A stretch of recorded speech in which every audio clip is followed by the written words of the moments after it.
கர்த்தருடைய பரிசுத்த நாமம் துதிக்கப்படுவதாக. 1 நாளாகமம் 16ஆம் அதிகாரம் 13ஆம் வசனம். அவர் செய்த அதிசயங்களையும் அவருடைய அற்புதங்களையும் அவர் வாக்கின் நியாய தீர்ப்புகளையும் நினைவு கூறுங்கள் என்று நம்முடைய தேவனாகிய கர்த்தர் சொல்வதாக நாம் வாசிக்கிறோம். யாரை பார்த்து சொல்லுகிறார் என்றால், தெரிந்து கொள்ளப்பட்டவர்களாகிய யாக்கோப்பின் புத்திரரை பார்த்தும் அவருடைய தாசனாகிய இஸ்ரவேலின் சந்ததியை பார்த்தும் சொல்வதாக நாம் அங்கு தொடர்ந்து வாசித்து தெரிந்து கொள்ளலாம். அன்று யாக்கோப்பின் புத்திரர்கள் மத்தியிலே, இஸ்ரவேல் புத்திரர்கள் மத்தியிலே அவர் அற்புதங்களையும் அடையாளங்களையும் செய்தார். அதே தேவன் இன்று நம் ஒவ்வொருடைய வாழ்க்கையிலும் அவர் அற்புதமானவராக, அதிசயமானவராகவே இருக்கிறார். அவர் நம்முடைய வாழ்க்கையிலே செய்கிற அற்புதங்களும் அதிசயங்களும் மிகவும் ஆச்சரியமானவைகள். நாம் ஒவ்வொரு நாளையும் கடந்து வருகிறோம் என்றால் தேவனுடைய அற்புதங்களும் அதிசயங்களும் நமக்கு போதுமானதாகவே இருக்கிறது. நாம் அவற்றை நினைவு கூறுகிறவர்களாக இருக்க வேண்டும்.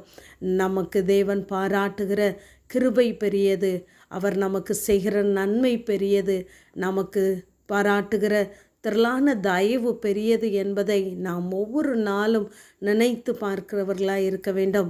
கர்த்தர் நம்மை நினைத்திருந்தபடியினாலே தான் நம்மை ஒவ்வொரு நாளும் ஆசீர்வதிக்கிறார், ஒவ்வொரு நாளையும் கடந்து வர பண்ணுகிறார்.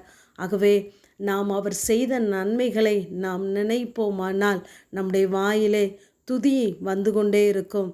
ஆகவே தான் தொடர்ந்து வாசிக்கும் பொழுது நாளுக்கு நாள் அவருடைய இரட்சிப்பை நாம் சுவிசேஷமாக அறிவிப்போம், அவருடைய அதிசயங்களை நாம் மற்றவர்களுக்கு விவரித்து சொல்லுவோம் என்று வாசிக்கிறோம்.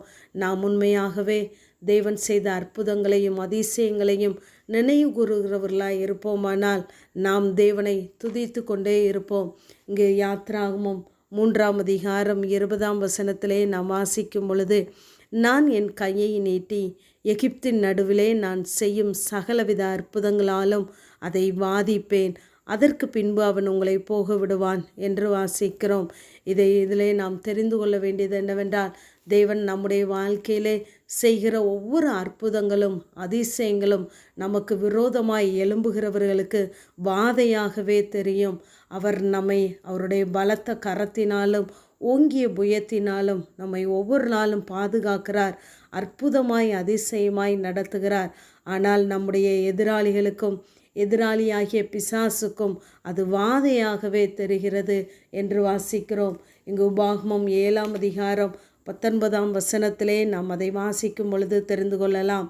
உன் கண்கள் கண்ட பெரிய சோதனைகளையும் அடையாளங்களையும் அற்புதங்களையும் உன் தேவனாகிய கர்த்தர் உன்னை புறப்பட பண்ணி காண்பித்த பலத்த கையையும் ஓங்கிய புயத்தையும் நன்றாய் நினைத்து அவர்களுக்கு பயப்படாதிரு.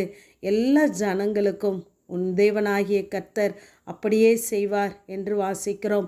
நாம் எதை எதை பார்த்து பயந்து போய் நிற்கிறோமோ, சோர்ந்து போய் நிற்கிறோமோ, அவர்களுக்கும் தேவன் தம்முடைய அற்புதங்களையும் அதிசயங்களையும் அப்படியே நமக்கு செய்வார்.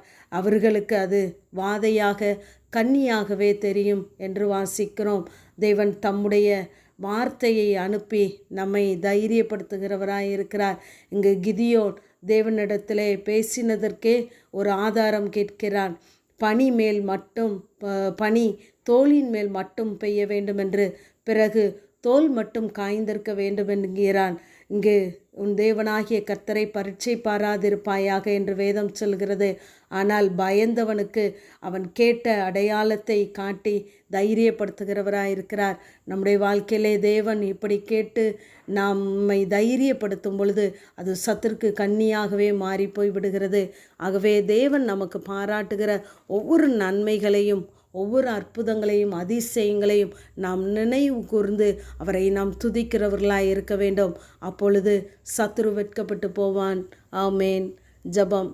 பிதாவாகிய தேவனே, குமாரனாகிய இயேசு கிறிஸ்துவின் நாமத்தின் மூலமாய் உடைய சன்னிதானத்திலே வருகிறேன்.